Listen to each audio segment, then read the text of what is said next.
गजाननं भूतगणादिसेवितं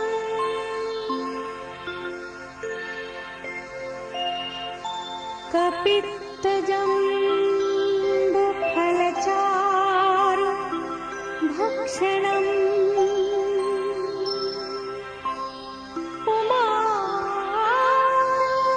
उमासुतं शोकविनाशकारकम्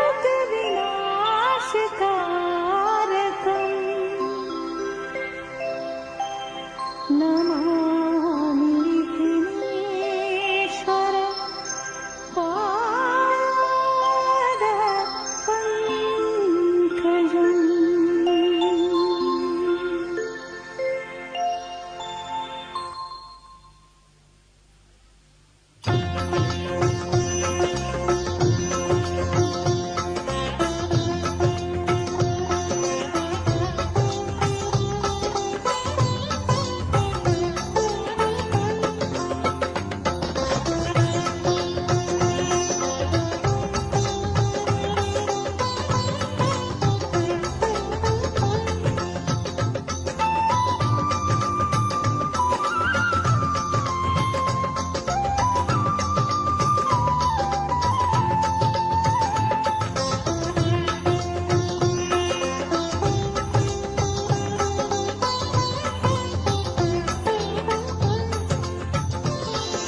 जय गणराया श्री गणराया, जय गणराया श्री गणराया, मंगल मूर्ति मोरया।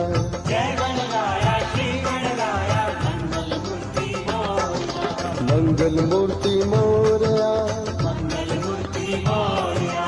मंगल मूर्ति मोरया, मंगल मूर्ति मोरया। जय गणराया श्री गणराया, जय गणराया श्री गणराया, मंगल मूर्ति मोरया। मंगल मूर्ति मोरया।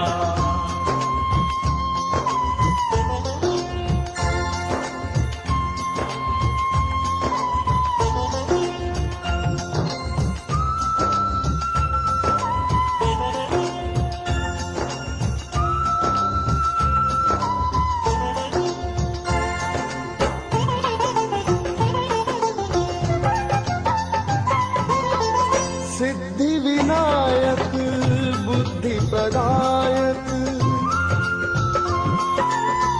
सिद्धि विनायक बुद्धि प्रदायक, सिद्धि विनायक बुद्धि प्रदायक, मंगल मूर्ति मोरया। सिद्धि विनायक बुद्धि प्रदायक, मंगल मूर्ति मोरया। मंगल मूर्ति मोरया, मंगल मूर्ति मोरया।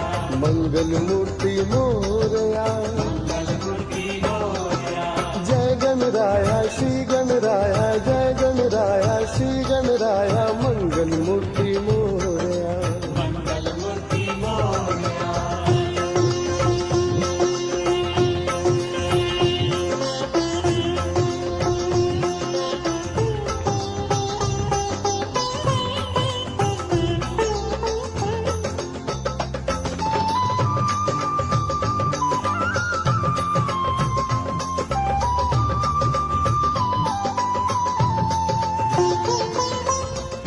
अष्टरि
जगवंदन मंगल मूर्ति मोरया। गौरी नंदन जय जगवंदन मंगल मूर्ति मोरया। मंगल मूर्ति मोरया, मंगल मूर्ति मोरया। मंगल मूर्ति मोरया। मंगल मूर्ति मोरया। जय गणराया श्री गणराया, जय गणराया श्री गणराया, मंगल मूर्ति मोरया। मंगल मूर्ति मोरया।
वही आत्मा परमानंद मैं हूँ,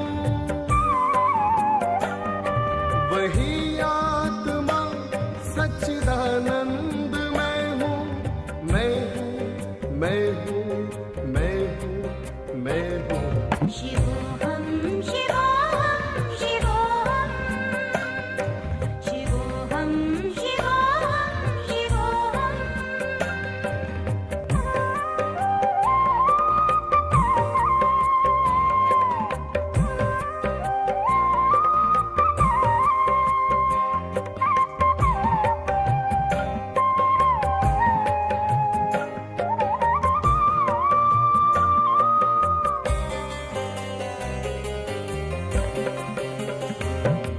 अखिल विश्व का जो परमात्मा है,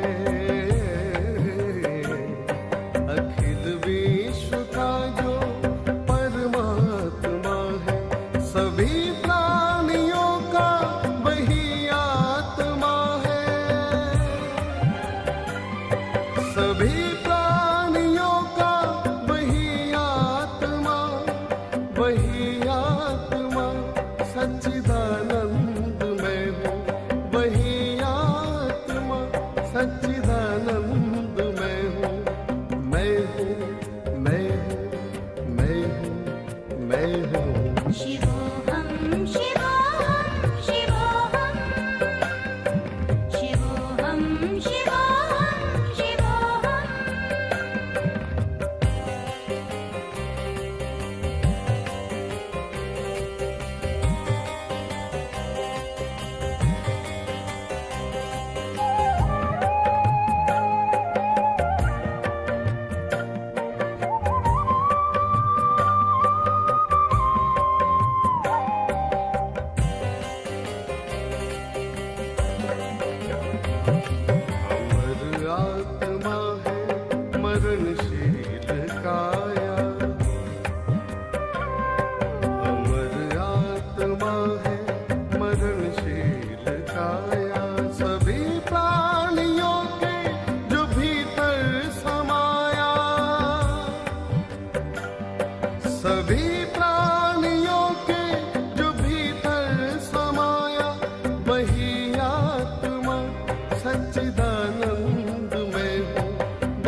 शस्त्र काटे नागनी जलावे,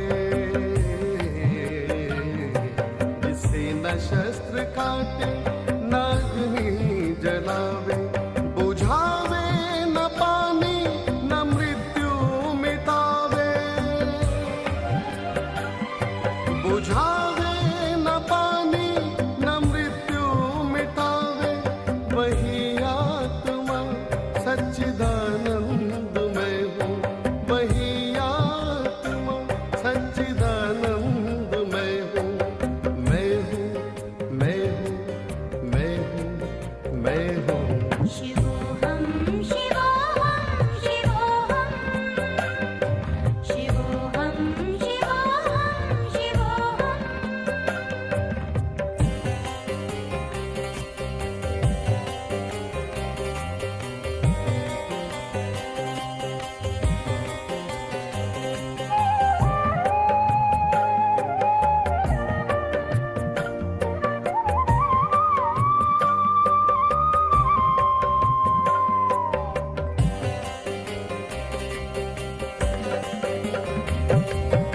तारों सितारों में आलोक जिसका है, तारों सितारों में आलोक जिसका है, चंदा व सूरज में आभास जिसका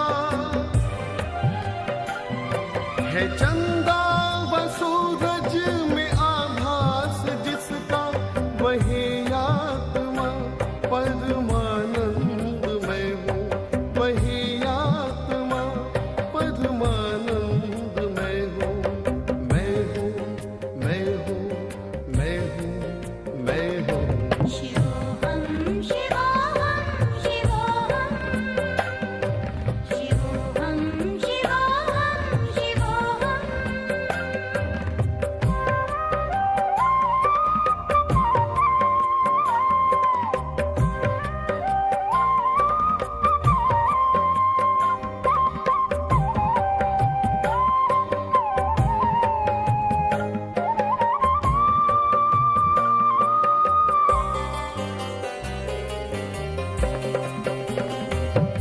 जो व्यापक है कण कण में है वास जिसका, जो व्यापक है कण कण में है वास जिसका, नहीं तीनों लोकों में हो नाश जिसका, नहीं तीनों लोकों में हो नाश जिसका, वही आत्मा सच्चिदानंद मैं हूँ, वही आत्मा सच्चिदानंद मैं हूँ, मैं हूँ, मैं हूँ, मैं हूँ, मैं हूँ। शिवोऽहं शिवोऽहं शिवोऽहं शिवोऽहं शिवोऽहं शिवोऽहं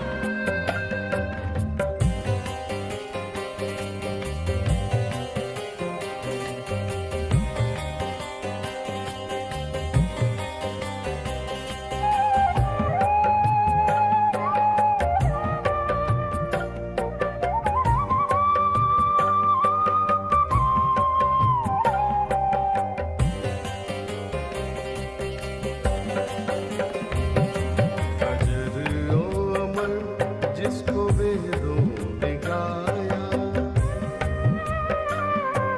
अजर ओ अमर जिसको वेदों ने गाया, यही ज्ञान अर्जुन को हर ने सुनाया,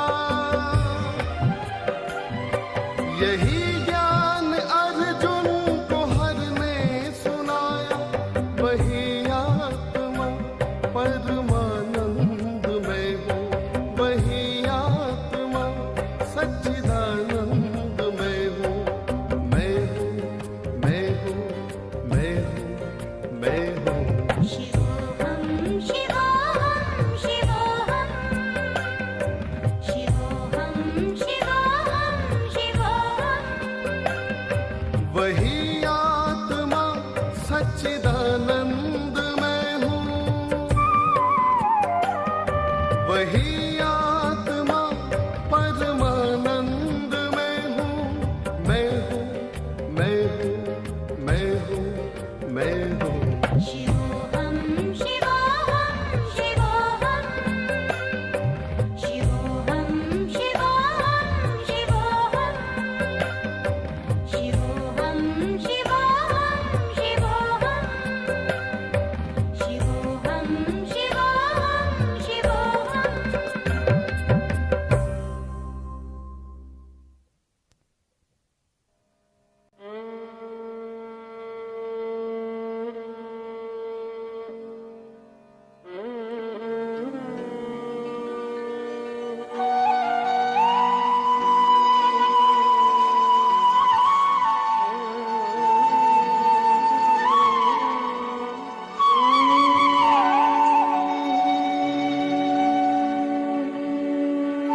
ललाट पे है चंद्रमा, चंद्रमा चंद्रमा चंद्रमा, जटा में गंगधार गंगधार गंगधार है।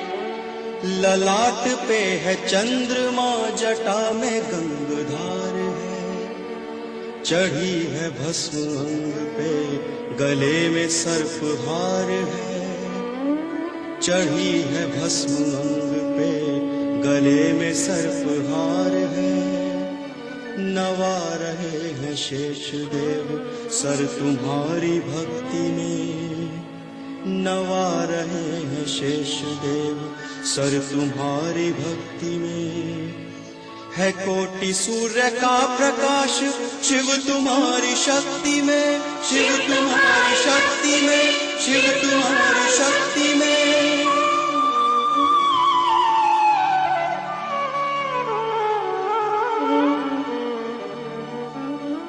शंकर भोले भाले, शंकर भोले भाले, शैल बिहारी त्रिपुरारी, तेरी लीला प्रभु सबसे है न्यारी। ओ शंकर भोले भाले, शैल बिहारी त्रिपुरारी, तेरी लीला प्रभु सबसे है न्यारी। ओ शंकर भोले भाले।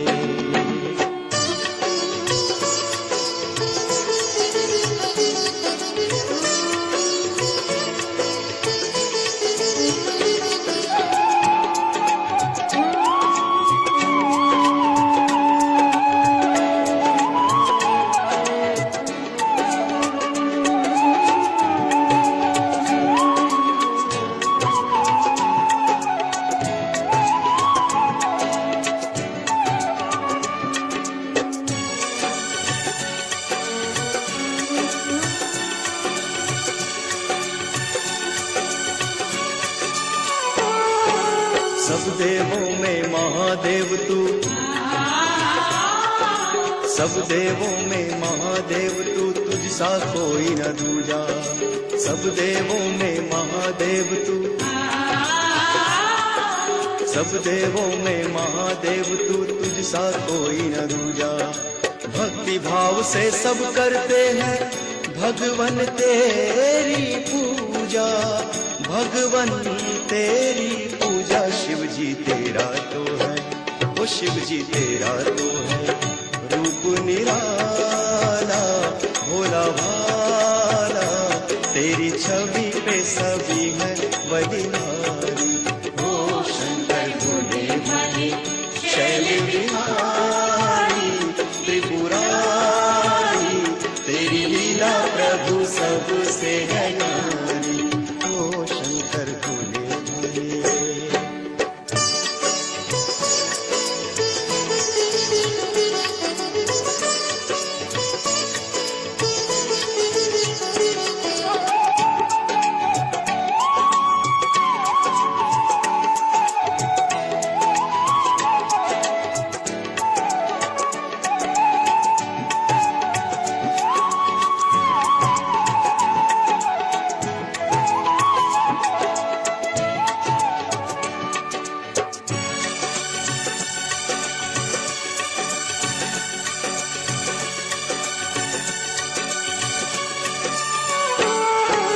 सागर मत कर सभी देवता अमृत पर ललचाए। सागर मत कर सभी देवता अमृत पर ललचाए। तुम अभयंकर विष को पीकर नीलकंठ कहलाए। तुम अभयंकर विष को पीकर नीलकंठ कहलाए। हाँ नीलकंठ कहलाए, ओ नीलकंठ कहलाए। जो भी आया शंभु, ओ जो भी आया शंभु, शरण तिहारी दुखहारी, उसकी नैया तूने पार उतार। ओ शंकर भोले भाले, शैल बिहारी त्रिपुरारी, तेरी लीला प्रभु सबसे है न्यारी। ओ शंकर भोले भाले।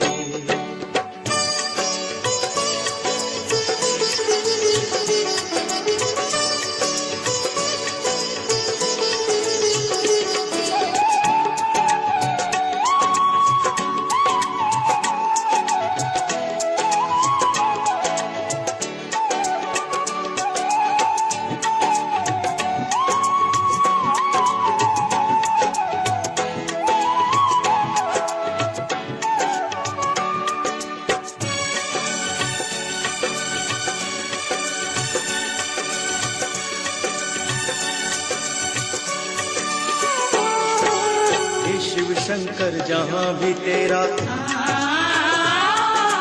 हे शिव शंकर जहाँ भी तेरा डम डम डमरू बाजे।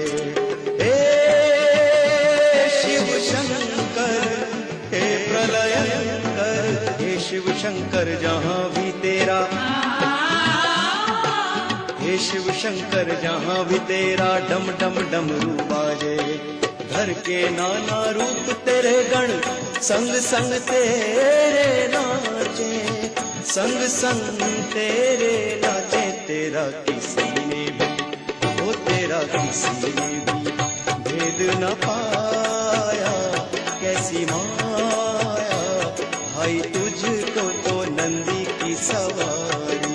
ओ शंकर भोले भाले शैल विहारी त्रिपुरारी, तेरी लीला प्रभु सबसे है न्यारी। ओ शंकर भोले भाले शैल विहारी त्रिपुरारी, तेरी लीला प्रभु सबसे है न्यारी। ओ शंकर भोले भाले, ओ शंकर भोले भाले, ओ शंकर भोले भाले, ओ शंकर भोले भाले, ओ शंकर।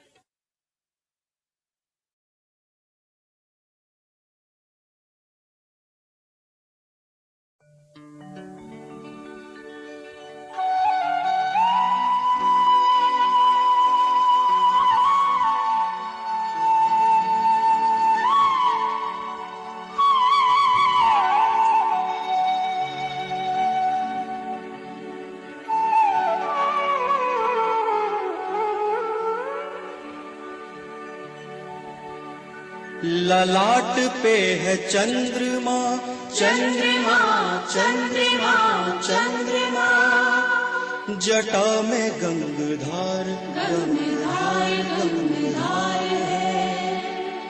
ललाट पे है चंद्रमा, जटा में गंगधार है। चढ़ी है भस्म अंग पे, गले में सर्पहार है। चढ़ी है भस्म अंग पे, गले में सर्पहार है।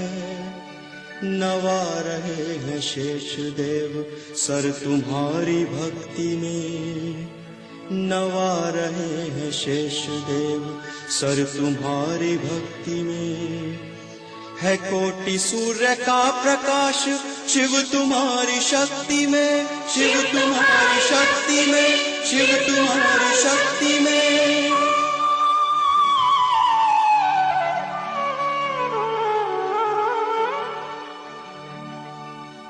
शंकर भोले भाले, शंकर भोले भाले शैल विहारी त्रिपुरारी, तेरी लीला प्रभु सबसे है न्यारी।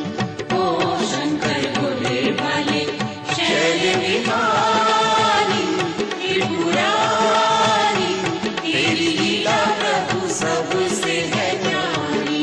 ओ शंकर भोले भाले।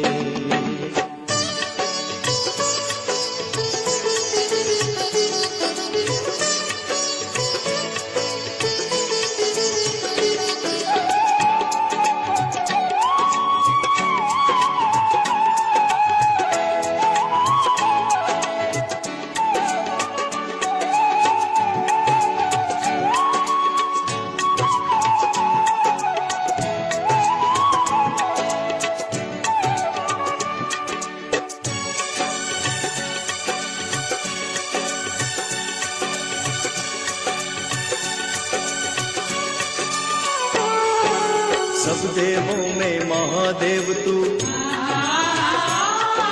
सब देवों में महादेव तू, तुझसा कोई न दूजा। सब देवों में महादेव तू, सब देवों में महादेव तू, तुझसा कोई न दूजा। भक्ति भाव से सब करते हैं भगवन तेरी पूजा, भगवन तेरी पूजा। शिव जी तेरा तो है, वो शिव जी तेरा तो है रूप निराला भोला भाला, तेरी छवि पे सभी है बलिहारी। ओ शंकर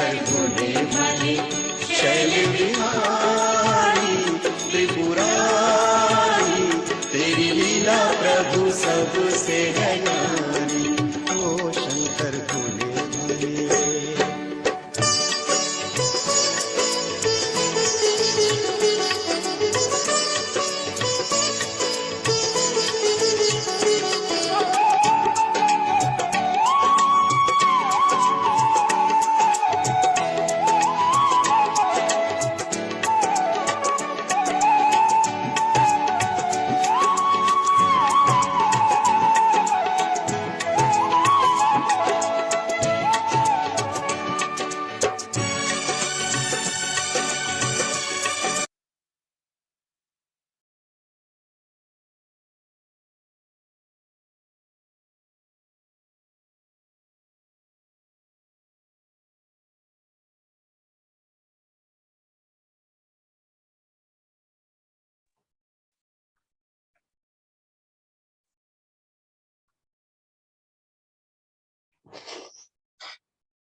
जय श्री माता जी।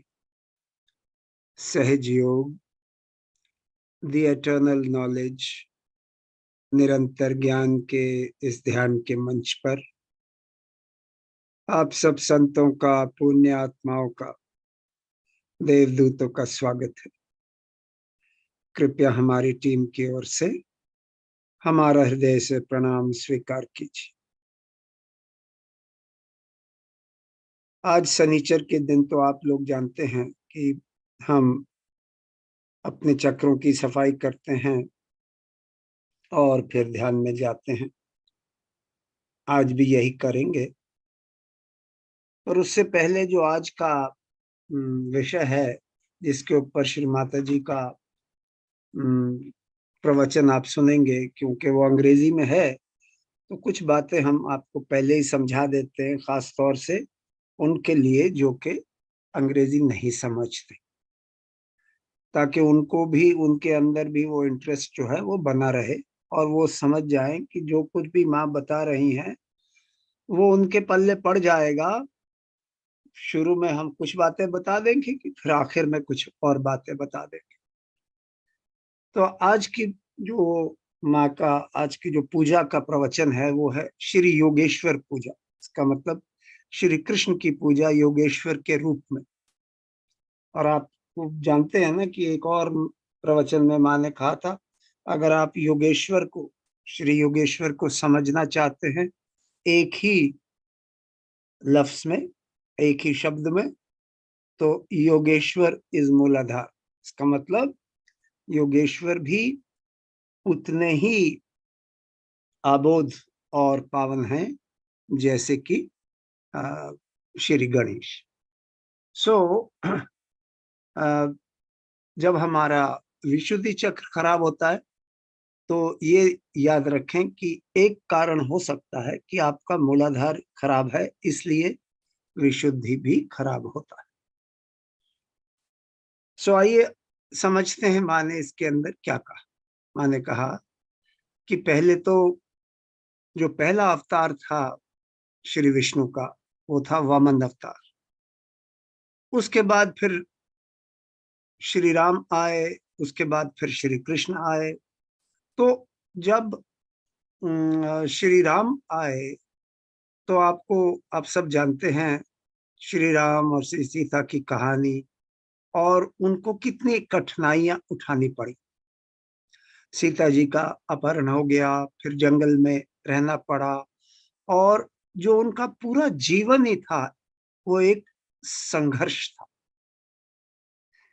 तो उस संघर्ष में जिस तरीके से श्री राम ने अपने आप को रखा, जिन मुश्किलात में अपने आप को रखा, उनके जो भक्त थे उन्होंने भी ये समझा कि हमें अगर मोक्ष पाना है तो हमें भी श्री राम जी की तरह रहना है, उन्हीं की तरह जो जो वो करते थे वही करना है, जो वो पहनते थे वही पहनना है। लोगों ने भी अपने साथ कठिनाइयां करनी शुरू कर दी। केवल एक धोती पहनना, और लकड़ी की खड़ाऊ पहनना। सो इस तरीके से अपना जीवन जो है वो कठिनाई के साथ जीना। जब श्री कृष्ण आए और उन्होंने ये सब देखा, तो उन्होंने तो, आप जानते हैं, उन्होंने, वो तो लीलाधर थे, तो उन्होंने कहा ये तो पूरा जीवन लीला है, आप साक्षी भाव से इस जीवन को देखें तो आपको इस जीवन का रहस्य जो है वो समझ आएगा। साक्षी भाव से देखें ना। साक्षी भाव से इंसान कैसे देख सकता है जब तक कि वो निर्विचारिता में ना हो, जब तक वो थॉटलेस अवेयरनेस में ना हो, तो वो साक्षी भाव से कैसे देख सकता है। और निर्विचारिता में होने का मतलब है कि आत्म साक्षात्कारी होना होगा। सो वो क्योंकि एक डिवाइन डिप्लोमेट थे, तो वो सीधी बात नहीं करते थे, वो बात को घुमा फिरा के बताते थे, क्योंकि उस समय लोग अभी तैयार नहीं थे। जैसे कि अब माँ के साथ हम लोगों को आत्म साक्षात्कार प्राप्त हुआ है, उस समय लोग तैयार नहीं थे इस स्थिति को पाने के लिए। सो वो घुमा फिरा के बातें करते थे। तो उन्होंने कहा कि आप साक्षी स्वरूप बन जाइए तो इस लीला को देख सके। अच्छा, तो उसके बाद फिर जब आप जानते हैं, जब युद्ध शुरू हुआ तो वो एक वो अर्जुन के सारथी बन गए।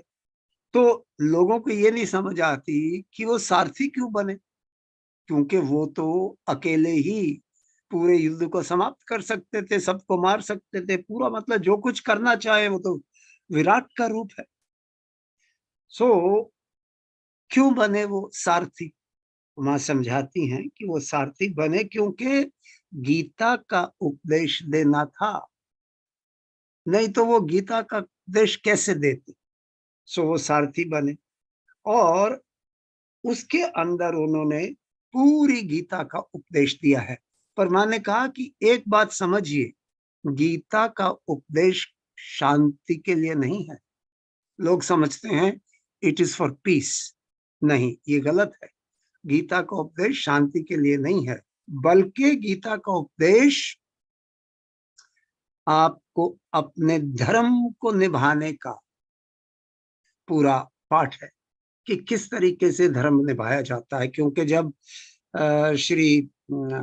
जब अर्जुन ने ये कहा कि मैं अपने अपने ही रिश्तेदारों को कैसे मार सकता हूं, तो उन्होंने कहा कि ये तो मरे हुए हैं, इनको तो परमात्मा ऑलरेडी मार चुका है, क्योंकि ये अधर्मी हैं, ये तो मरे हुए हैं। पर अगर आप इनको नहीं मारोगे और इस युद्ध से भाग जाओगे, चले जाओगे, तो आपको भगोड़ा बता बोला जाएगा या आपको डरपोक बोला जाएगा और आप जो है जीवन में कुछ भी नहीं प्राप्त कर पाओगे बनिस्बत इसके।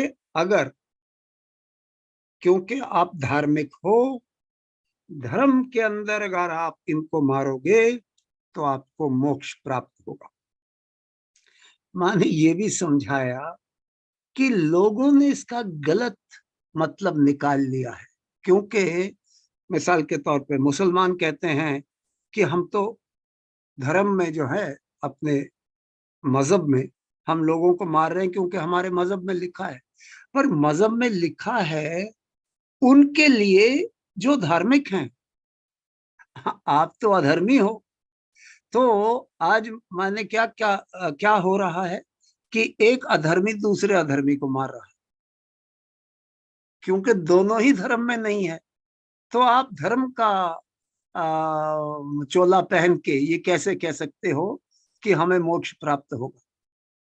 सो इस तरीके से माँ ने इस प्रवचन में बहुत सारी बातें बताई हैं, सुंदर सुंदर बातें, और उनको समझ के हमें सहयोग की भी समझ आती है। तो आइए आगे बढ़ते हैं। कलेक्टिव बंधन।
श्री कल की साक्षात श्री आदि शक्ति माता जी, श्री निर्मला देव्यै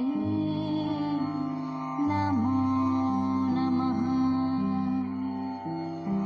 ॐ त्वमेव साक्षात्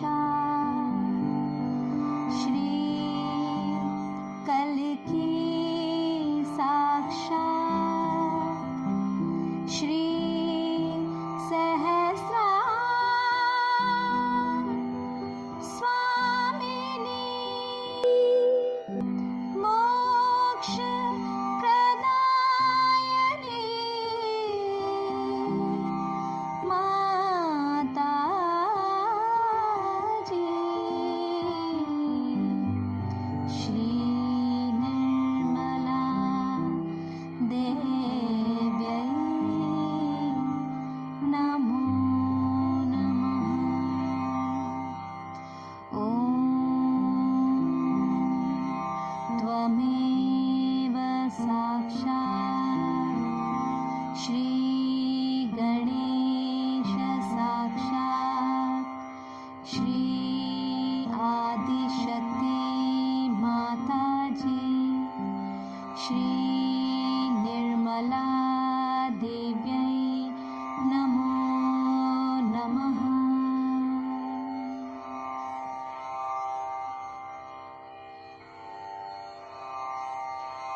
जय श्री माता जी।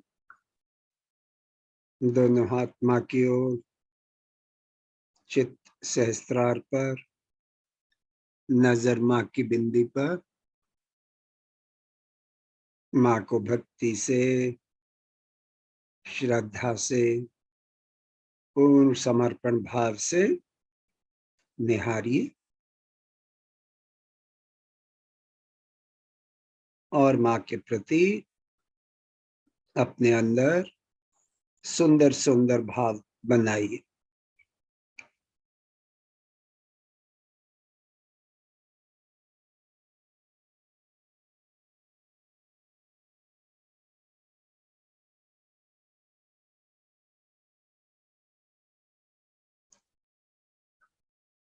तो आइए माँ को अपने हृदय में आमंत्रित करते हैं। परम पूज्य श्री माता जी, हम बच्चों पर कृपा कीजिए, कृपया हमारे हृदय में आइए। माँ को अपने हृदय में बिठाएं, प्रणाम करें और माँ से क्षमा मांगे। माँ, अगर हम बच्चों से कोई गलती हो गई हो तो कृपया हमें क्षमा कर दीजिए। माँ, जिसने भी हमें चोट दी है कृपया उसे भी क्षमा कर दीजिए।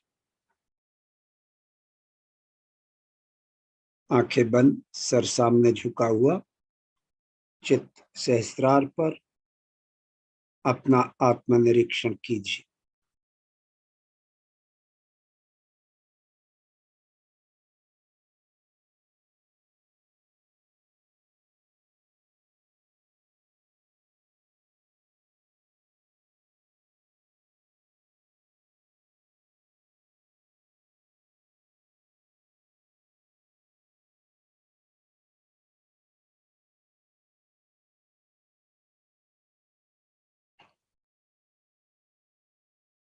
विचार शांत हो जाते हैं, कनेक्शन हो जाता है।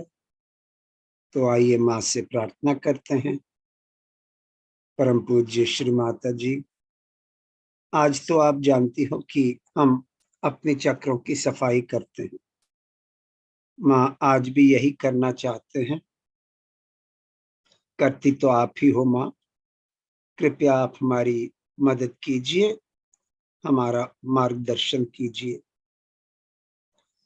लेफ्ट हैंड माँ की ओर, राइट हैंड धरती पर या धरती की ओर। लेफ्ट साइड के जितने भी चक्र हैं उन पर अपना चित्त डाल के और उनको माँ की कृपा से साफ करेंगे। चित्त लेफ्ट मूलाधार पर। माँ, आपकी कृपा से हम शिशु सम आबोध हैं। अब आप अपने मन में एक दो बार कीजिए, उतना टाइम हम आपको देते हैं। आपकी कृपा से माँ हम शिशु सम आबोध हैं।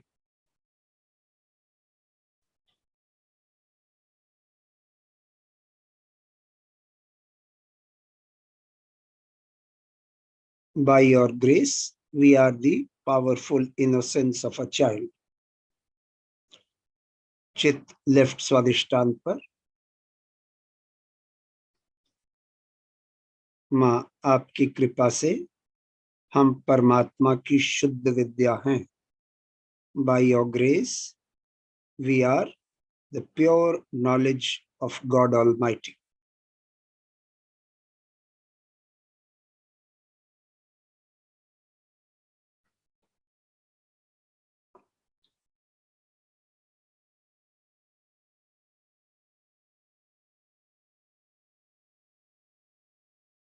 चित्त लेफ्ट नाभि पर।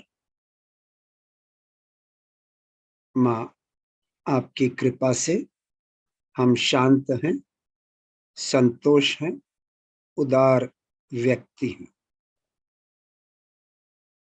We are peace, we are satisfied, or we are satisfaction, and we are generous people.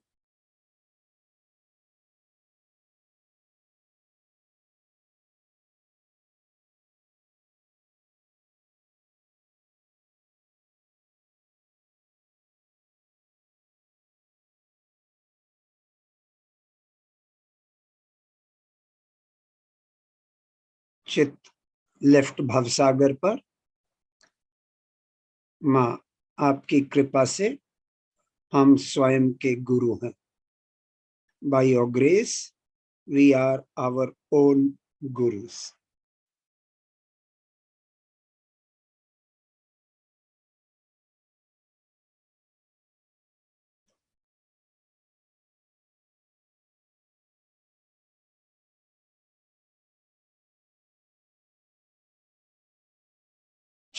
चित्त लेफ्ट हार्ट।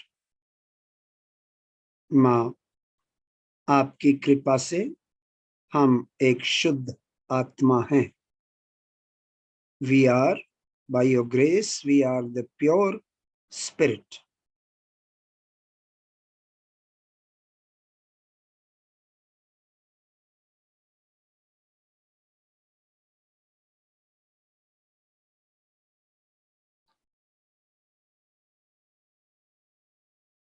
चित्त लेफ्ट विशुद्धि। माँ, आपकी कृपा से हम निर्दोष हैं। By your grace, we are not guilty. आपकी कृपा से हम निर्दोष हैं।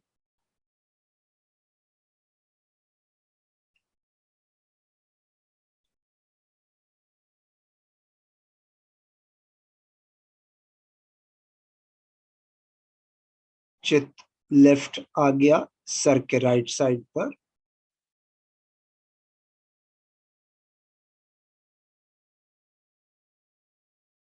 माँ, कृपया हमारे अपराधों के लिए हमें क्षमा कर दीजिए।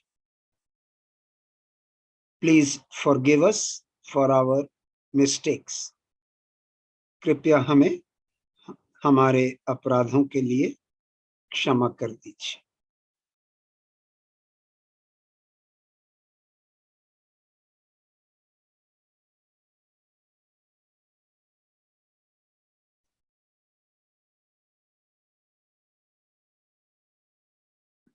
चित्त सहस्त्रार पर, सहस्त्रार के राइट साइड पर। माँ, आपकी कृपा से हम सुरक्षित हैं। आपकी कृपा से हम हर चुनौती पर विजय प्राप्त करेंगे। By your grace, we are protected and we will achieve victory over all challenges to our spiritual ascent. आपकी कृपा से हम हर चुनौती पर सुरक्षित हैं और हर चुनौती पर विजय प्राप्त करेंगे।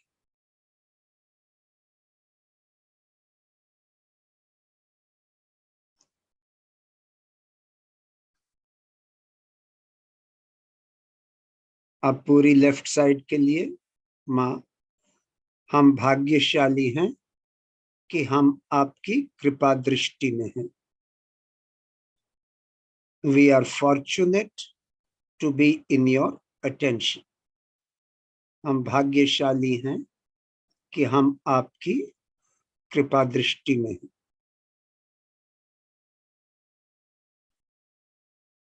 राइट हैंड माँ की ओर, लेफ्ट हैंड कोने से मोड़ के आसमान की ओर, चित राइट मूलाधार पर।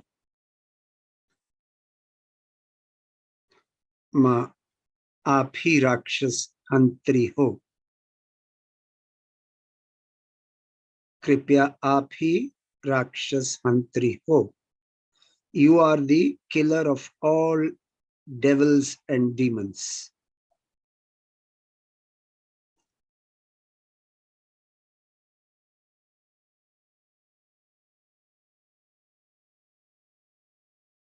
चित राइट स्वादिष्टान पर।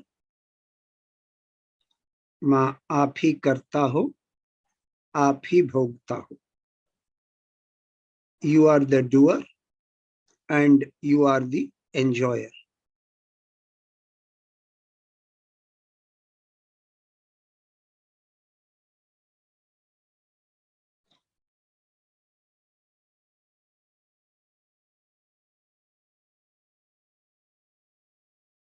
चित राइट नाभि। माँ, आप ही हमारी आर्थिक और पारिवारिक समस्याओं का समाधान करती हो। You are the one who looks after our family and money matters.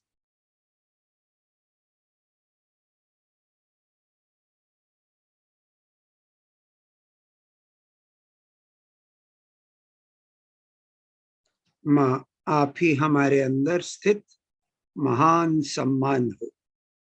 You are the royal dignity in us.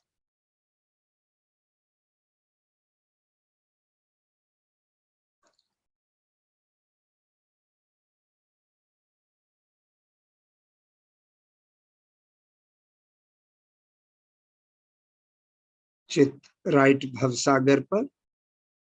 माँ, आप ही हमारी गुरु हो, आप ही स्वामी। श्री माता जी, यू आर आवर गुरु।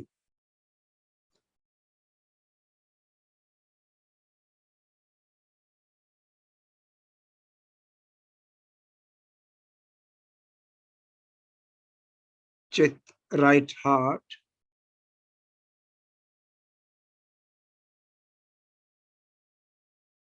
माँ, आप ही हमारे अंदर जिम्मेदारी का भाव हो, सेंस ऑफ रिस्पॉन्सिबिलिटी।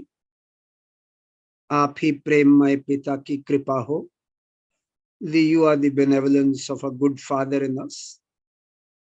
आप ही सदाचार की सीमाएं हो। You are the boundaries of good conduct in us. आप ही जिम्मेदारी का भाव हो, प्रेममय पिता की कृपा हो और सदाचार की सीमाएं।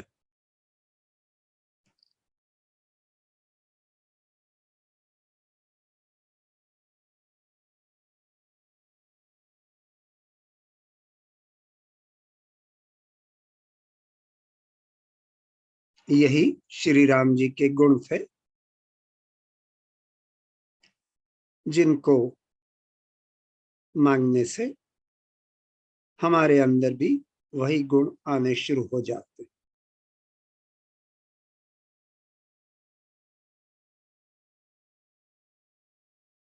चित्त right Vishuddhi.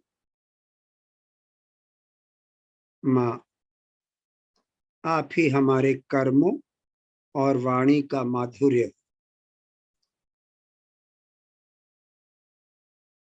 You are the sweet countenance of our words and deeds. आप ही हमारे कर्मों और वाणी का माधुर्य हो।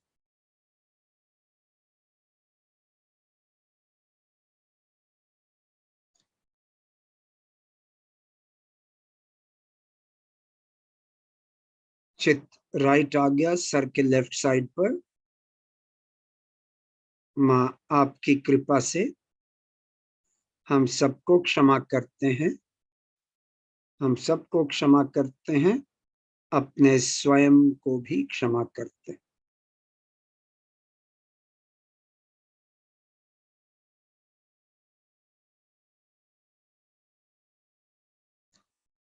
चित्त सहस्त्रार चक्र पर, सहस्त्रार के लेफ्ट साइड पर। माँ निश्चय हमारी हर चुनौती पर विजय आप ही हो।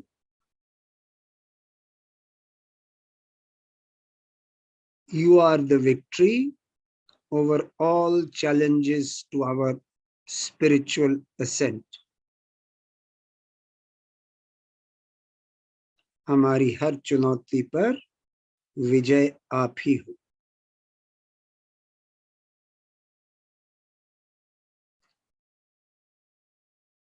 क्योंकि आप ही श्री आदि शक्ति भगवती माता हो। You are the Holy Ghost.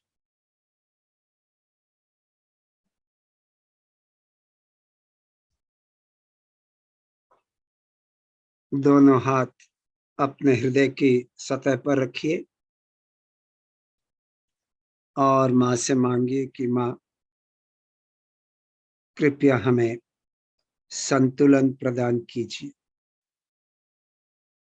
हमारी ईड़ा और पिंगला के बीच, इच्छा और क्रिया शक्ति के बीच, चंद्र और सूर्य नाड़ी के बीच कृपया हमें संतुलन प्रदान कीजिए।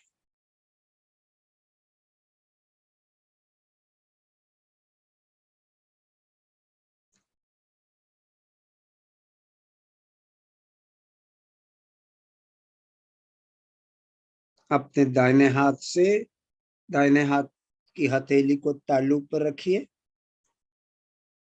तालू की त्वचा को, स्किन को दबाते हुए, चमड़ी को दबाते हुए घड़ी के रुख 7 बार घुमाइए और 7 बार माँ को धन्यवाद कीजिए कि माँ आपने हमें आत्म साक्षात्कार दिया है।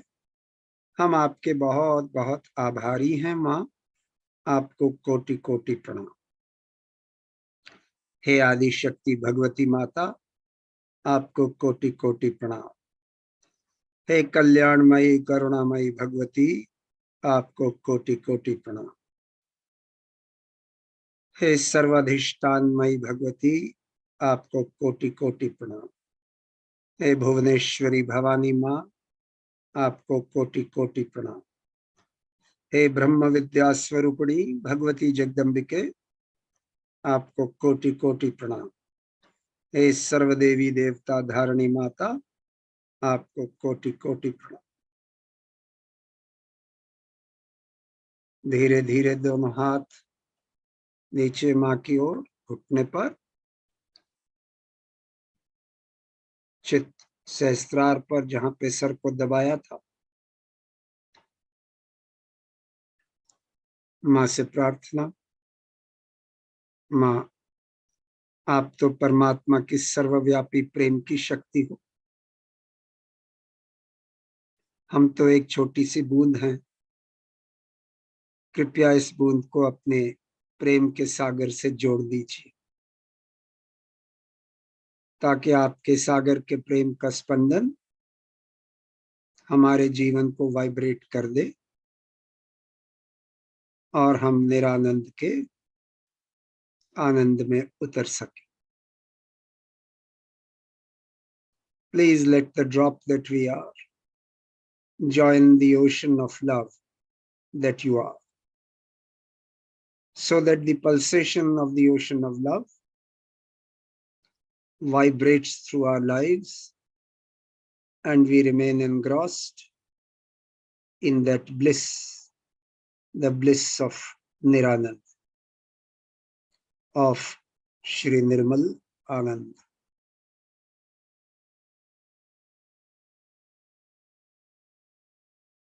ध्यान कीजिए।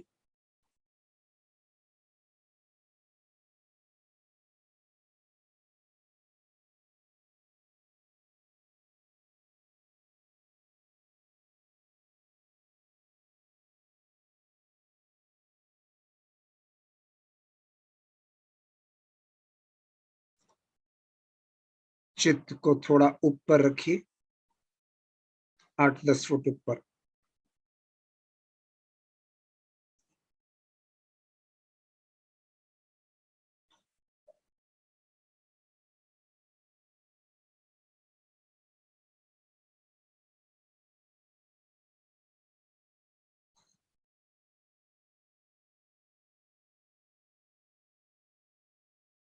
अभी कुछ मत सोचिए, कुछ मत करिए, केवल महसूस कीजिए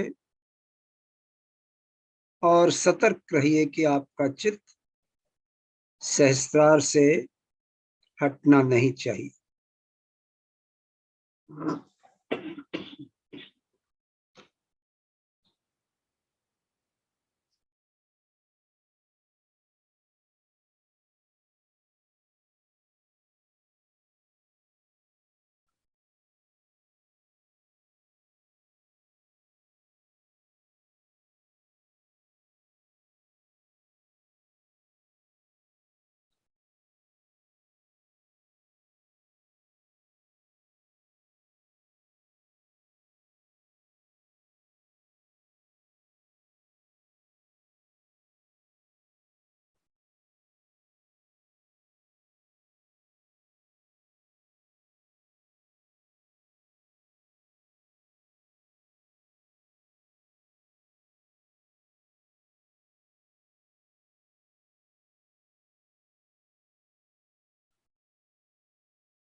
जैसे सूर्य जागृत होता है, उदय होता है और अंधेरा मिटता है, ठीक उसी तरीके से जब कुंडलनी मां जागृत होती हैं और हमारे चक्रों को पिरोती हुई ब्रह्मरंध्र से बाहर निकलती हैं,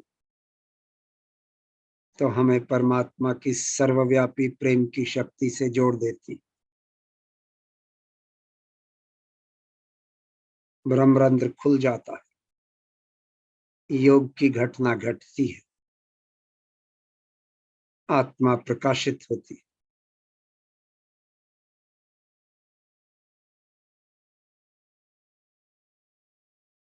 आत्मा का प्रकाश आप निर्विचारता और आनंद के रूप में महसूस करते।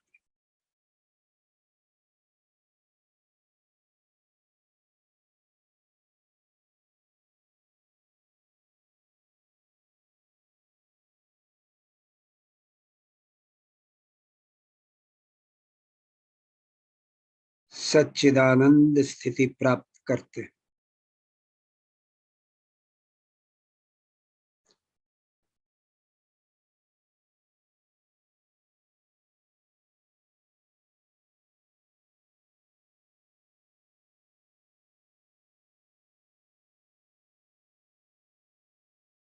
अपने चित्त को और ऊंचा ले जाइए, आसमान में जाइए।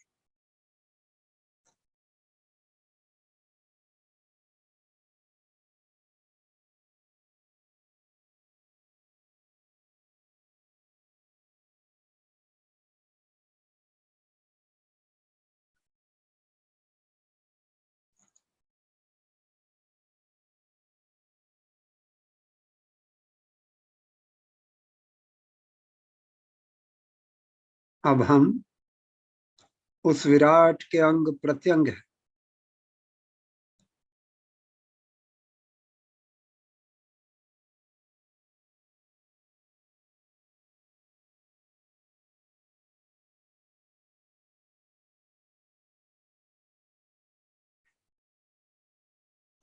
अब आपको वाइब्रेशंस के रूप में दिव्य दर्शन प्राप्त होते हैं।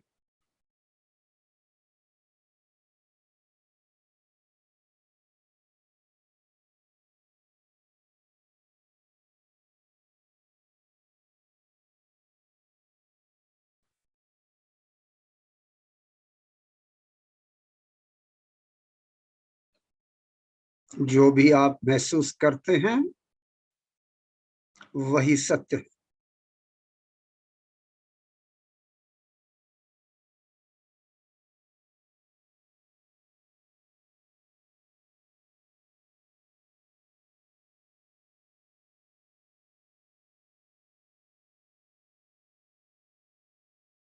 चलिए अपने चित्त के साथ माँ की समाधि पर चलते हैं, निर्मल धाम में।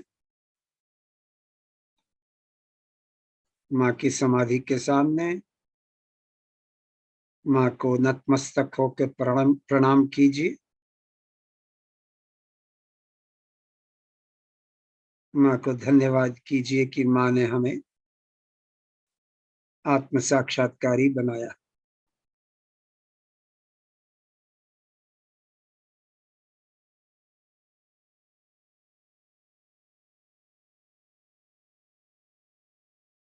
माँ के प्रेम को महसूस कीजिए।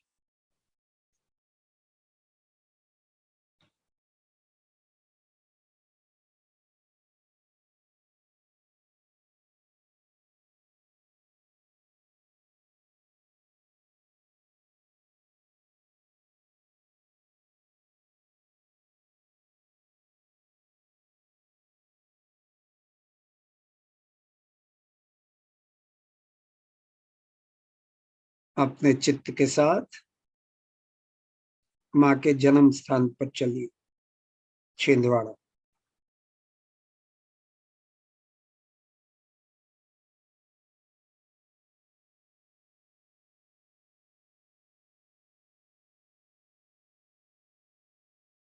प्रणाम कीजिए और माँ को धन्यवाद कीजिए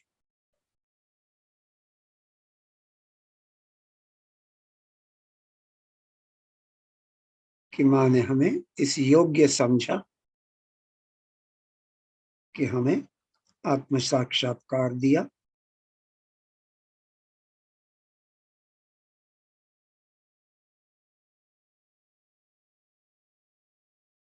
और परमात्मा के दर्शन वाइब्रेशंस के रूप में हमें प्राप्त हुए।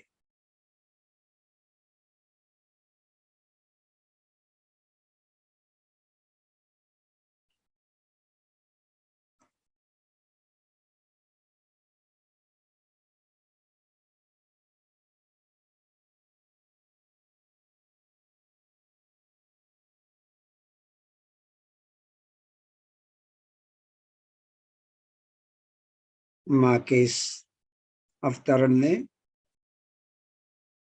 पूरी दुनिया को परिवर्तित कर दिया।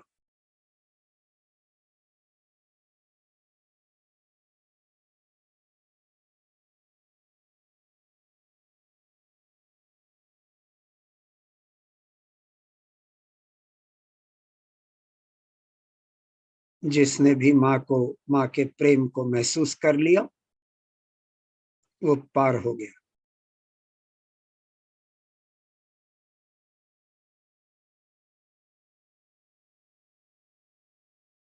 और जब वो पार हो गया तो वो अपने देश के लिए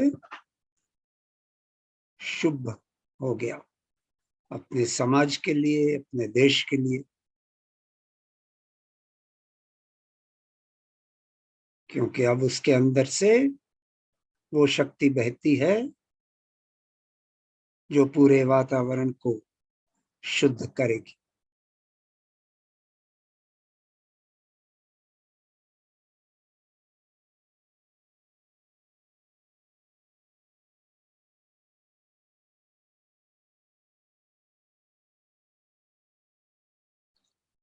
वापस अपने सहस्त्रार पर आइए।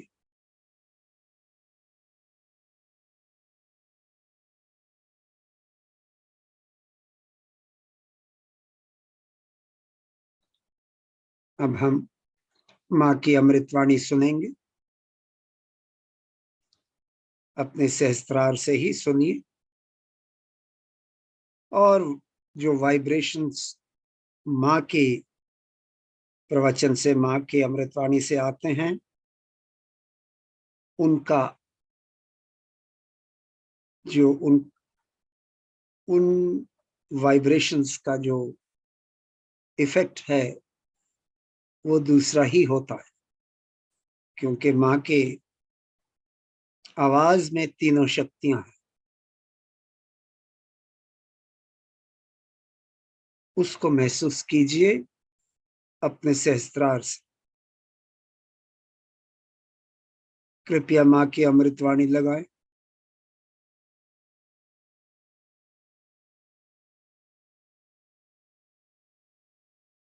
Today we are going to worship Sri Krishna as Yogeshwara.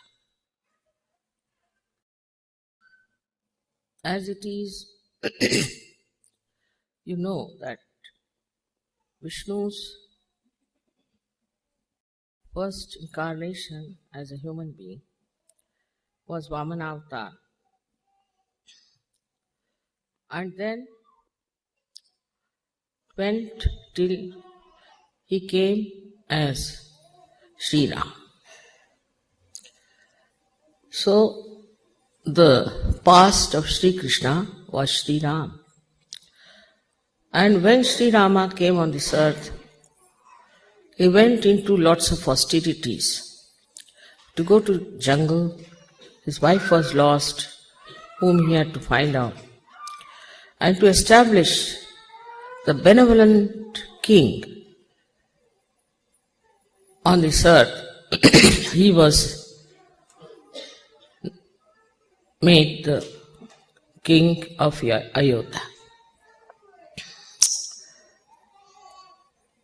But all his life, it was a struggle and austerities which he followed. As a result, the people who followed Sri Ram became extremely austere.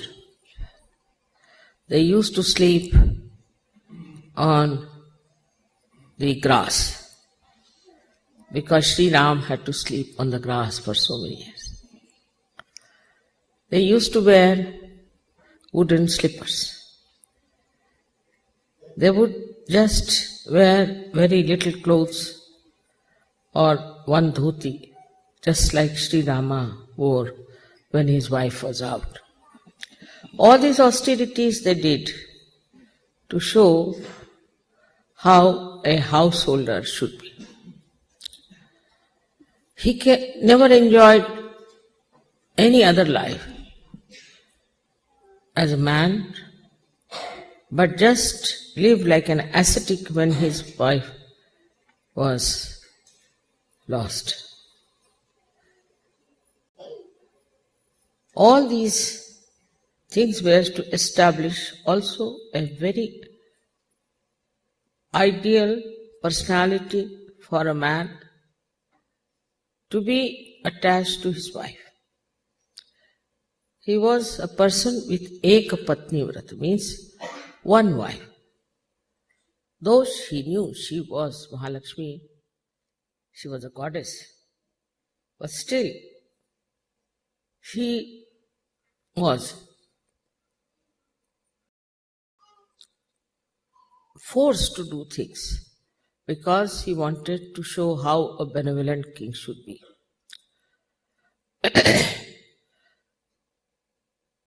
In the second incarnation of his, when he came as Sri Krishna,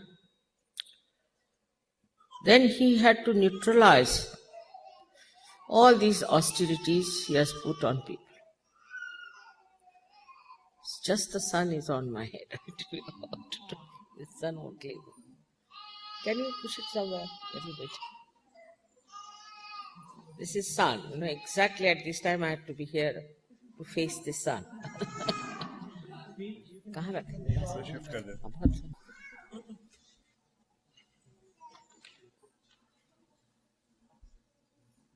Now it's better. Sorry, now I can see you.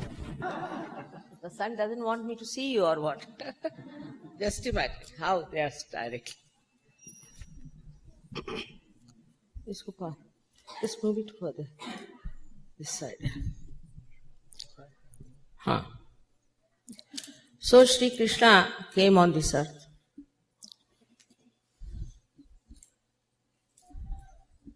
In his childhood, he had to also face lots of problems which he surpassed. And he went and killed his uncle, as you know very well, who was a Rakshasa. After doing all this, then he went to Dwarika, which he built. Now they have found out there is Dwarika. And he became the king of Dwarika.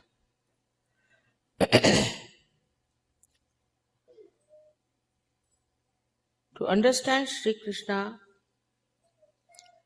in Sahaja is much more subtler than the stories that they tell. Can you move it?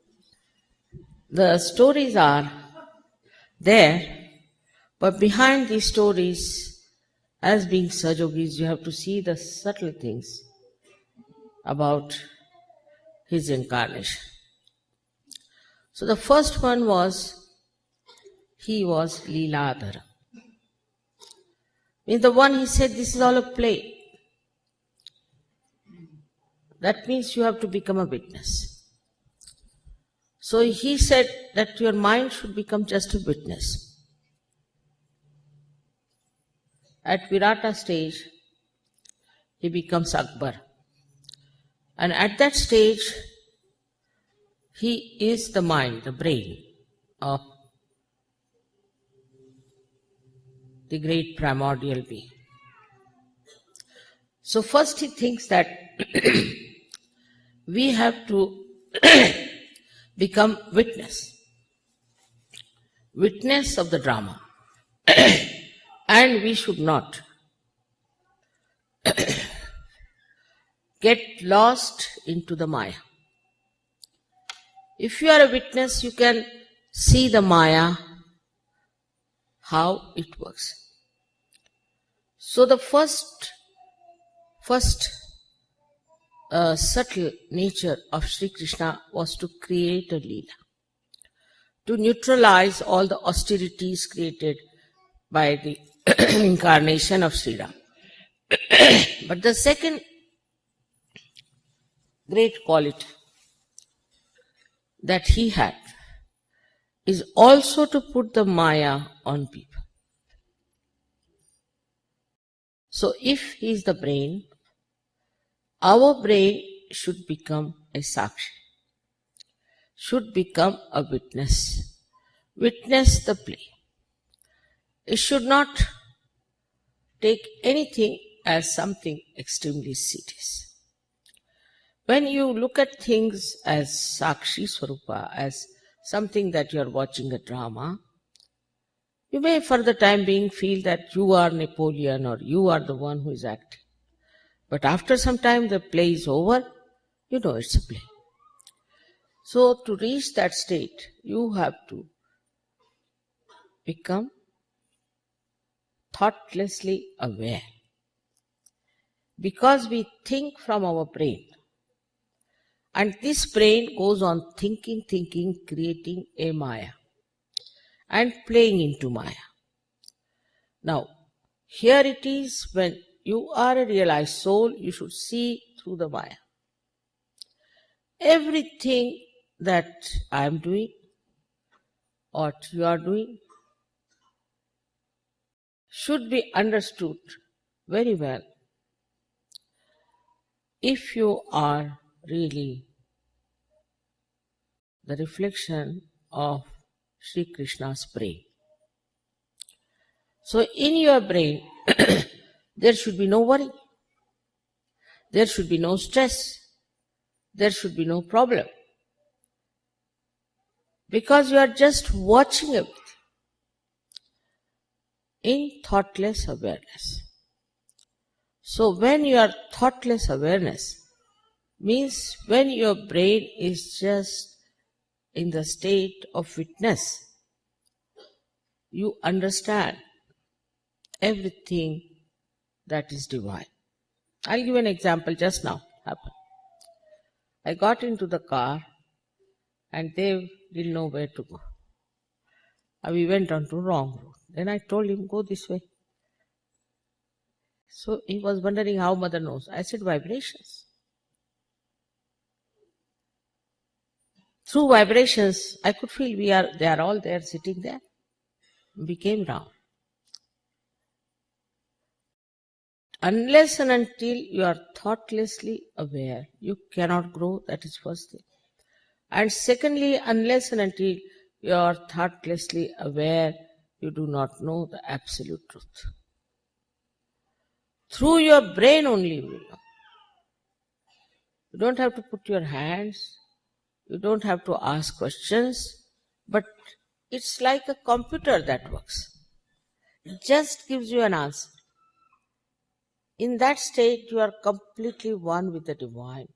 And it just gives you an answer, and you do that, and you are amazed how it has worked out.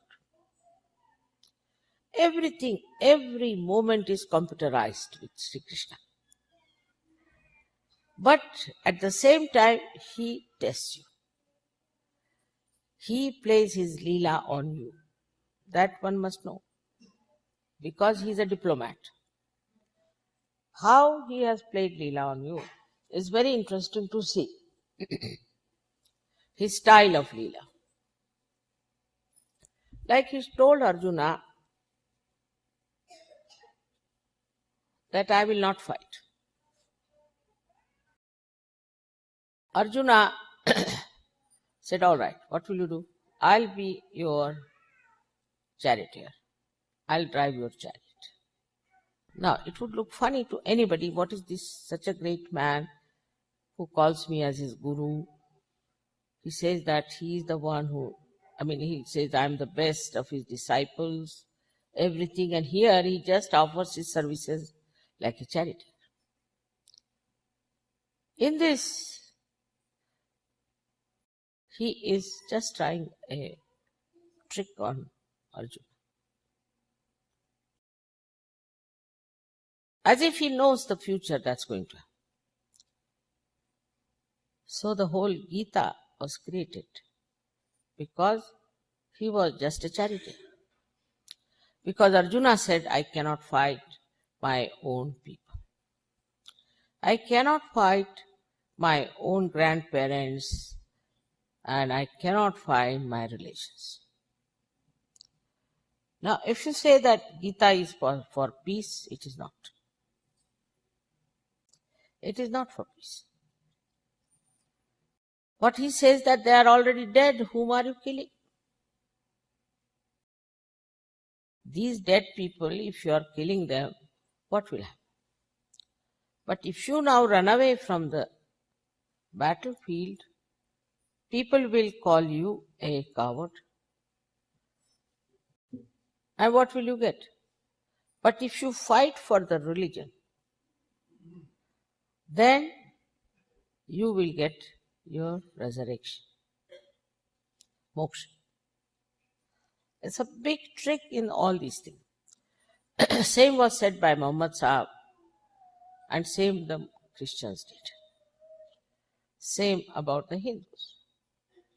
That they all feel they are fighting for dharma. In Arjuna's case, this was a clear-cut case. That somebody was a Rakshasa and horrible people. They were adharmis. So he was fighting them. It was all right. But what about other people when they say that we are going to die for religion? I met a Bosnia Muslim who had somehow escaped. And I asked him, why do you want to fight? Why do you want to fight for land when you believe in the formless God. It says written in Quran that if you fight for religion, then you will get your moksha. Exactly the same Sri Krishna is. But where is the mistake? The mistake is, what is the dharma? Are you dharmic? Are you in standing in dharma? Then this fight was in those days were with weapons. So why did Sri Krishna not take a weapon in his hand? This is the second. Firstly, nobody has dharma. They are all adharmis. They may call themselves Hindu, Muslim, Christians, and all adharmis. They don't follow the religion. And secondly, they are killing each other only. One adharmi killing another adharmi, or maybe in between themselves they are fighting. Everybody is thinking, I am right and whatever I am doing is the right thing. So the first condition is put that for dharma you have to fight. So first one should find out, are we fighting for dharma? But he was even subtler. He didn't take any weapons in his hands, nothing. He was just holding the reins of the chariot. Because Sri Krishna is the mind, is the Virat, is the great mind. He doesn't need any weapons or such.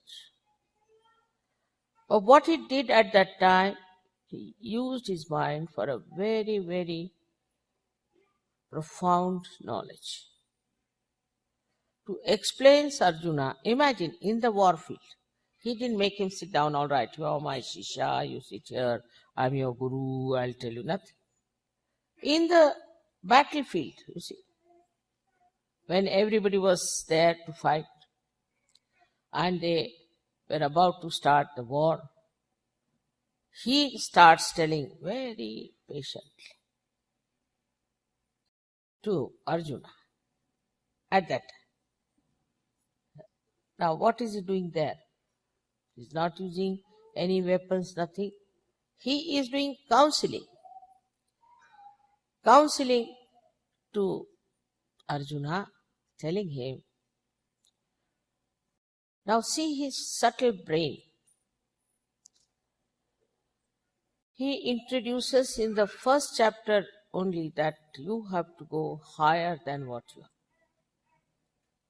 And then he gives him the definition of a person who is an enlightened person, which is a sthita prajna.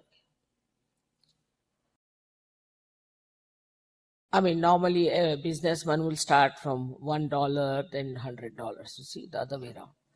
But he told him, first thing, that you have to become a sthita prajna, otherwise it's no use. Unless and until you become sthita prajna, you cannot have dharma. This is the point.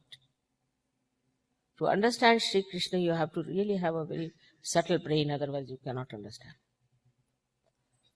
So he tells that you should give up this kind of a moroseness that is developed in you. Kaivalya, we call it. And what you have to do, now take up the weapon in your hand and fight.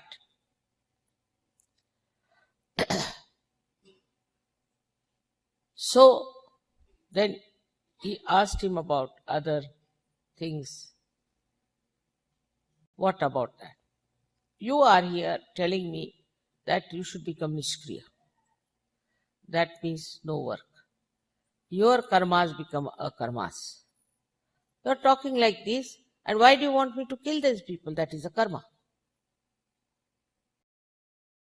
Now, how, you see, slowly he moves from one point that you should fight for dharma. Now, it's a very subtle thing. Are you in dharma or not? First of all, find out. You are not. So what dharma are you fighting first? Then the second thing is karma. Again, see, he's a brainy fellow, the brains of God. extremely tricky. The second trick he plays on him, saying that you are working, all right? But if you are a Sthitaprak, then you leave all the work at the lotus feet of God or Him. Sarva dharmanam parityajya mamekam sharanam vraja. Give up all dharmas and follow me. Now, what is his dharma? The problem is that people don't understand him. It's all concentrated on Sri Krishna and his own manifestation. This sun is again.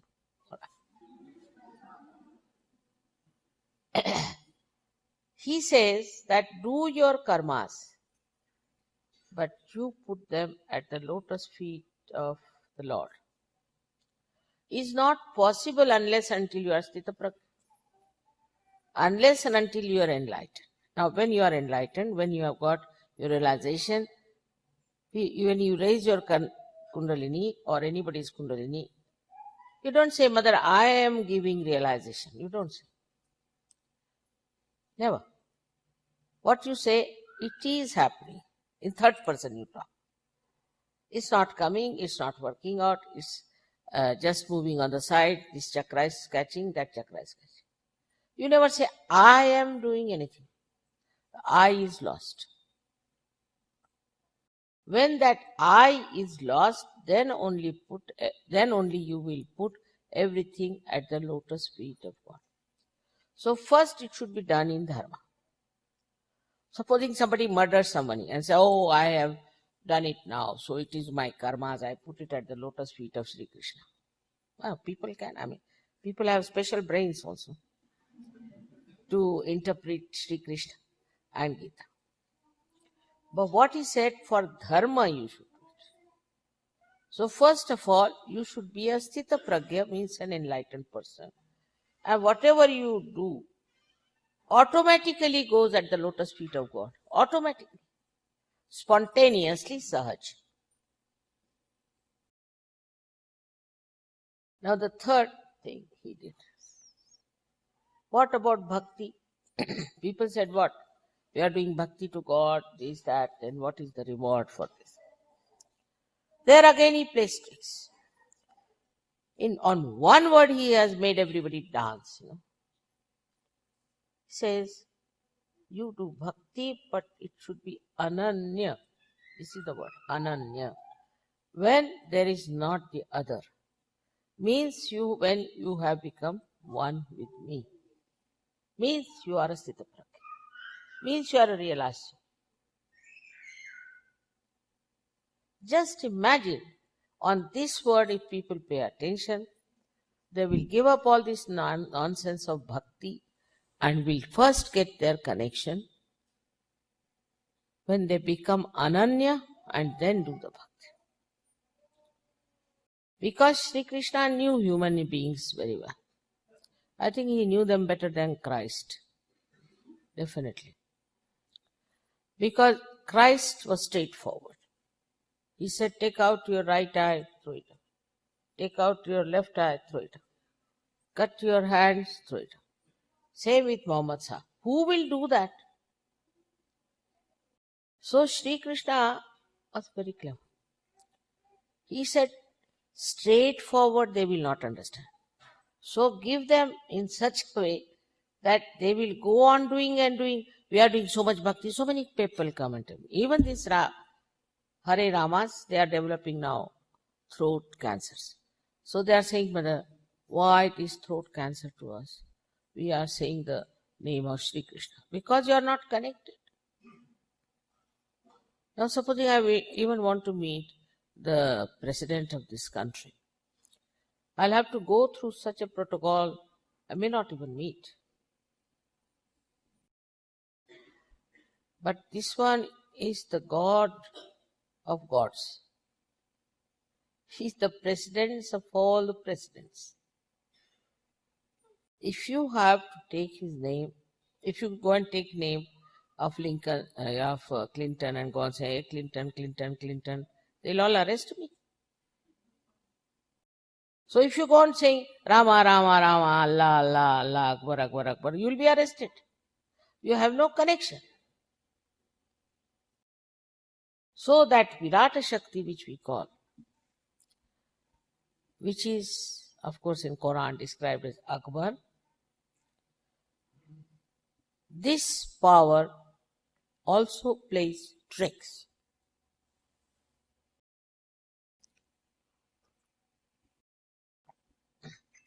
As a mother, I have to warn you that nothing will work out unless until you are a realized soul. Nothing will work. Now for realization, he has said you have to become. But he didn't say at that time how you will become, what will work it out. Because you see, sort of, if you go to college, all the knowledge is not given in first year. Something is given, then something in second year, then in third year. Now in the seventh year, now SahajaYoga has come to tell you everything. Total. He is totality, but he doesn't give total knowledge. The whole knowledge of Gita is nothing but trick that he has played with human beings who were stupid and would never have understood him if he had told them about Sahaja. Even today I meet many like that, of course. But so many he could not have got at that time. So they didn't talk about Kundalini. This much, so far, and that's all. Same with other people. The kind of disciples they had, the kind of people they had, they could not tell them everything about their ascent because they were not ready. They were not of that level. Their brains were not that developed. Now in this Kali Yuga, when I am starting this work, I find the brains are overdeveloped. And so much so that overdeveloped brains become stupid, naturally. Overuse of anything makes you stupid. And they become absolutely stupid. Now, how can you tell them such a subtle knowledge who are stupid people? What is the way?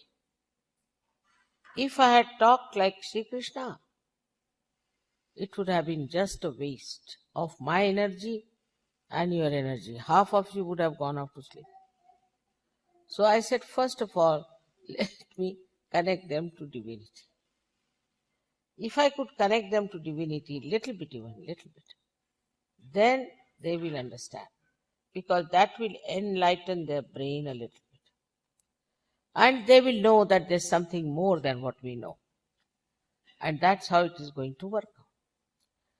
So the subtle system of trickery of Sri Krishna has helped a lot, no doubt, that people are realizing that there's something missing in it. Even of Islam. Islam means surrender. But surrender to whom? To mullahs or to whom? The problem started when hierarchy started like that. There are mullahs and there are these. So the surrender part became surrender to the stupid mullahs. I have seen most of them are absolutely stupid. And they take a cane in their hand in Riyadh. I have seen, they beat, even women they beat. You are supposed to do puja 5 times. And if you don't do them pujas 5 times, they call it silla. Then they beat women. Every shop must be closed 5 times. I tell you, they are such hypocritical people naturally. Because if you are asked to do 5 times meditation, say, you will never do it, but you will just do it out of fear. Out of fear, if you do something, what's the use? Now, whatever Muhammad Sahib has said, or Christ has said, it is only for angels, I can tell you, not for normal people. And where are the angels? Very few. There are. Those are born realized people who have come on this earth are angels. And they are told not to do something, they will not do. Most of them know what is right and wrong. Where are those angels? Very few. And those who are angels are treated just like you can call it like mad people or lunatic people. Nobody believes them. One here and one there and one in some other place. So this, what they preached, was for the angels. Only the angels could understand. But Sri Krishna thought that these other people who are there, who are not angels, why not trick them? Many people come and tell me, we take the name of Krishna every day like this, and we haven't received anything. But first he said you have to be Sthita Pragya. Sthita Pragya. Sthita means established. Pragya means enlightened.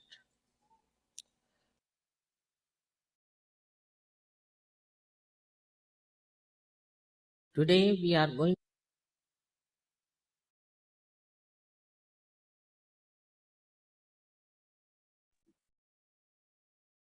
जय श्री माता जी। आइए थोड़े समय के लिए ध्यान करते हैं। बिल्कुल खामोशी के अंदर निर्विचारता में थोड़ी देर बैठिए और महसूस कीजिए।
जय श्री माता जी। 3 महामंत्र।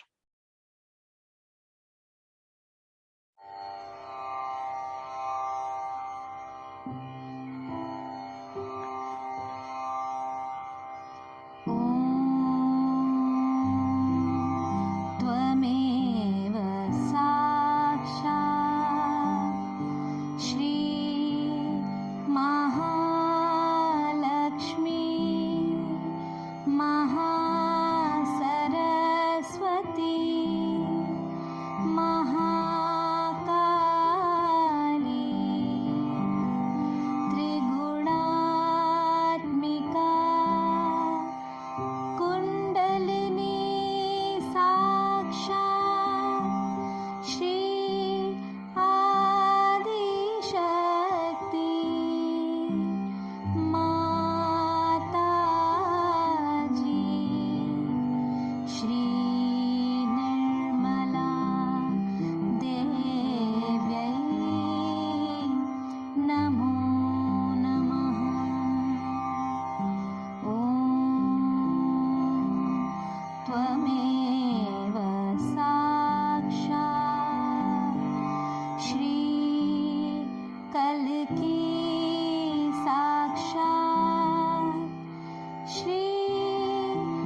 नमो नमः श्री निर्मला देव्यै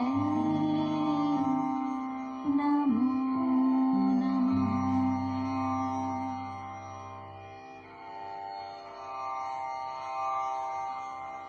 जय श्री माता जी। सामूहिक बंधन।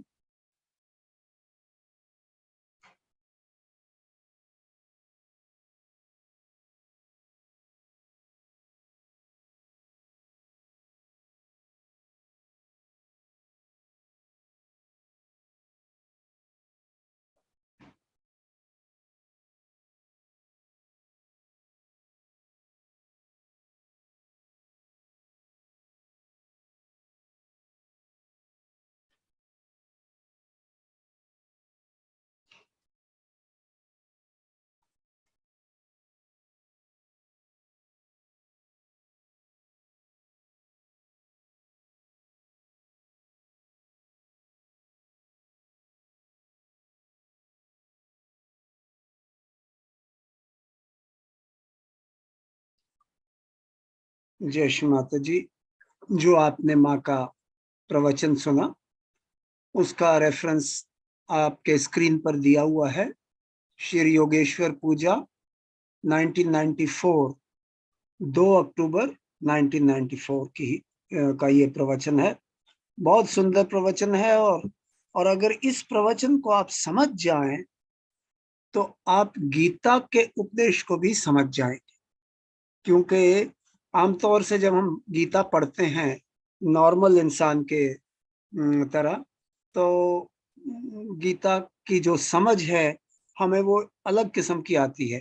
सहजयोग में आने के बाद, आत्म साक्षात्कार प्राप्त करने के बाद जब आप गीता को समझते हैं, माँ की अमृतवाणी सुनने के बाद, तो आपकी जो समझ है वो किसी और लेवल की ही होती है।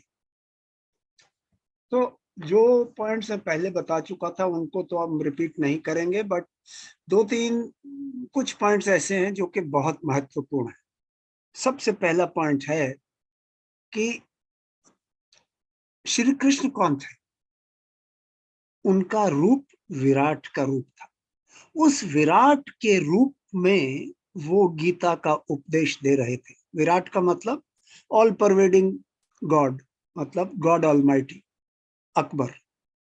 सो उस रूप में जब परमात्मा प्रवचन दे रहे हों तो आप समझिए कि परमात्मा का जो ब्रेन है, उनका जो मस्तिष्क है, वो भी उसी रूप का है। सो उस मस्तिष्क से वो बता रहे हैं कि इंसान का क्या धर्म होना चाहिए वगैरह, मतलब धर्म में उसको क्या करना है वगैरह वगैरह।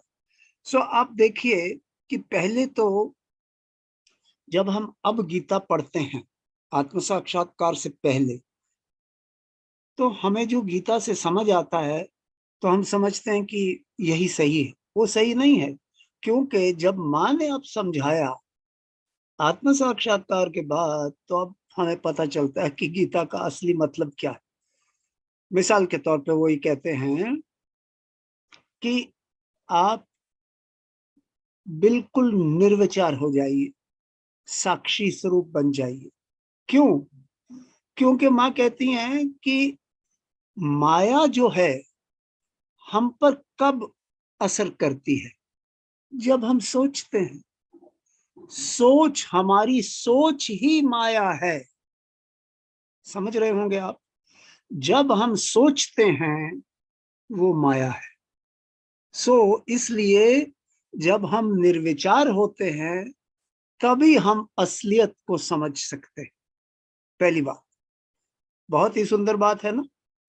फिर माँ ने कहा कि अगर हमारे मस्तिष्क में, हमारे ब्रेन में आप चाहते हैं कि कोई तनाव ना हो, कोई विचार ना हो, कोई इमोशन ना हो, तभी तो ये ब्रेन जो है वो रियलिटी को, वास्तविकता को पकड़ सकता है। नहीं तो ये माया में फंसा रहेगा। जब तक हमारे अंदर निर्विचारिता या थॉटलेस अवेयरनेस नहीं होती, हम बढ़ नहीं सकते, हमारे अंदर ज्ञान नहीं आ सकता। अगली बात, श्री कृष्ण जो है वो उस समय जबकि ये उपदेश दे रहे थे, और एक ही इंसान को उपदेश दिया, किसको? अर्जुन को, क्योंकि वो समझते थे अर्जुन सबसे ज्यादा, मतलब उसका जो मस्तिष्क है, उसका ब्रेन है, और उसकी जो पर्सनैलिटी है, वो तैयार है इस उपदेश को सुनने के लिए। और आपने देखा कि वो भी ये समझ नहीं पाया जब तक के प्रभु श्री कृष्ण ने अपना रूप नहीं दिखाया। जब तक उनको आत्म साक्षात्कार नहीं मिला, वो भी समझ नहीं पाया। क्योंकि वो सवाल करता रहा। आज आप समझ सकते हैं कि उस समय श्री कृष्ण ने आत्म साक्षात्कार क्यों नहीं दिया लोगों को, क्योंकि अभी लोग तैयार नहीं थे। ये कलयुग में ही होना था।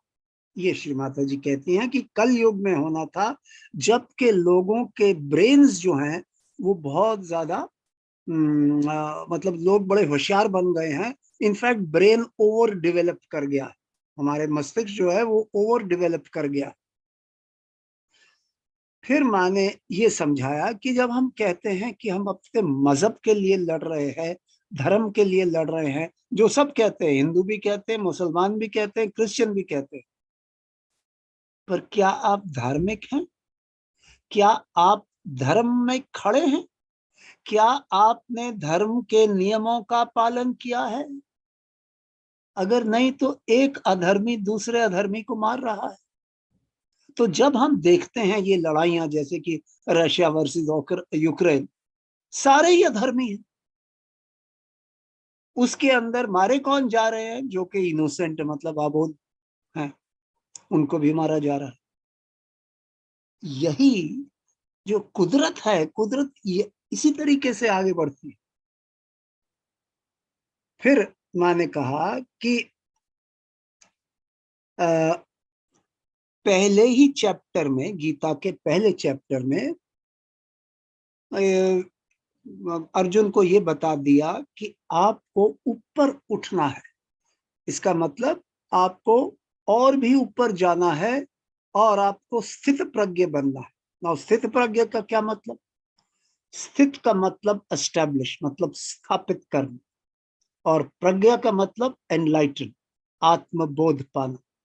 जब हमारे अंदर आत्मबोध स्थापित हो जाता है, अब ये सब सहयोगियों को भी समझना चाहिए। हमें आत्म साक्षात्कार तो मिल गया है, बट क्या आत्म साक्षात्कार हमारे अंदर पूरी तरीके से स्थापित हो गया है? नहीं। इसीलिए अभी भी हम लोग गलती करते रहते हैं, अभी भी हम विचार करते रहते हैं, अभी भी हम डिप्रेशन में चले जाते हैं, अभी भी हम गलतियां करते रहते हैं। स्थित प्रज्ञ बनना हमारा लक्ष्य है। फिर मैंने कहा कि हाँ, और जो खास बात आपको बतानी है कि हाँ, मैंने कहा कि गीता कहती है कि कर्म करो और परमात्मा के श्री चरणों पर डाल दो। तो मैंने कहा कि एक आम इंसान जब गीता पढ़ता है तो वो समझता है कि हाँ, मैं तो किसी का खून भी कर दूं और परमात्मा के चरणों पर डाल दूंगा। पर माँ कहती है वो समझ ही गलत है। आप ये समझिए कि जब आपके अंदर, जब आप धर्म में नहीं खड़े, जब आपके अंदर आत्म साक्षात्कार आपको प्राप्त नहीं हुआ, तो आप कर्म कैसे करते हो? सारे गलत कर्म करते हो। उन कर्मों को आप परमात्मा के श्री चरणों पर कैसे डाल सकते हो? जब हमें आत्म साक्षात्कार प्राप्त हो जाता है, जब हमारे अंदर आत्म साक्षात्कार स्थिर हो जाता है, स्टडी हो जाता है, हम उसकी गहराई में चले जाते हैं, तो हम गलत काम कर ही नहीं सकते। तो माँ ने कहा ये लीलाधर थे, डिप्लोमेट थे, डिवाइन डिप्लोमेट। तो जो भी इन्होंने कहा, एक आम इंसान समझ नहीं सकता इसको। फिर माँ ने ये समझाया कि कलयुग में ये होना था, और इसी वास्ते मैं कलयुग में आई हूं। माँ ने ये भी कहा कि जैसे मुसलमान कहते हैं कि हम 5 बार नमाज पढ़ते हैं दिन में, जिसको कि सिल्ला कहते हैं। तो मैंने कहा कि आप 5 बार क्यों पढ़ते हैं नमाज? जितने भी हैं मुसलमान सब ढोंग करते हैं। क्यों? क्योंकि जब आप नमाज पढ़ते हो या ध्यान करते हो तो निर्विचारता में करना है ना, तो वो तो होता नहीं इनके अंदर। ये क्यों करते हैं? क्योंकि इनको डर है। इनको परमात्मा से प्रेम नहीं है, परमात्मा से डर है। जैसे हम लोगों को माँ से प्रेम है, हम माँ से जुड़ना चाहते हैं क्योंकि हम वो सच्चिदानंद की स्थिति पाना चाहते हैं, माँ के प्रेम को महसूस करना मांगते हैं। बट ये जो 5 बार करते हैं ये डर से करते। सो ये बातें माँ ने समझाई और बहुत ही सुंदर प्रवचन है जो कि आप लोगों को पूरा सुनना चाहिए। आपने इस समय केवल 30 मिनट का ही सुना। आइए माँ को धन्यवाद करते हैं। परम पूज्य श्री माता जी, आज जो आपने हमें ज्ञान दिया और ध्यान की सुंदर अवस्था दी है, उसके लिए हम सब बच्चे आपके बहुत बहुत आभारी हैं। माँ आपको कोटि कोटि प्रणाम, आपको कोटि कोटि नमन, कोटि कोटि प्रणाम। माँ, अगर हम बच्चों से कोई गलती हो गई हो, कृपया हमें क्षमा कर दीजिए। जय श्री माता जी। मंगलवार को मिलेंगे इसी टाइम पर।